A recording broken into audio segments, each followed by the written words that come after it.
बाबा, आज तो आप बिल्कुल दूल्हे की तरह लग रहे हैं। बहुत तेज खुशबू भी लगाई हुई है, क्या बात है? बाबा सही कह रहे हैं, लोग चमक तो रहे हैं आप। तुम तो ऐसी बातें मत करो अजलान, प्लीज। अच्छा चलो अब मजीद गुस्सा मत करो, ये डिवोर्स का मसला भी हल हो जाएगा। जब तक ये मसला हल नहीं होता ज़ैनब और मेरा रिश्ता मजीद खराब होता जाएगा। अस्सलाम वालेकुम। यहाँ देखकर हैरत हुई तुम्हें?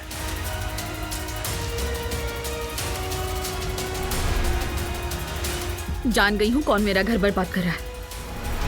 कौन? वो जो मुझे मेरे शौहर से जुदा करे है, एलिफ असलान है। उमर कल रात उसके साथ तन्हा खाने पर था और पिछले दिन उसके साथ बिस्तर पर। आलिफ साहिबा, एक जरूरी काम निकल आया, खाने को कैंसिल करना पड़ेगा, माजरत चाहता हूँ। आह उमर, आह। सब खैर तो है ना? क्या बात है भाई? आलिफ के साथ क्या चल रहा है तुम्हारा?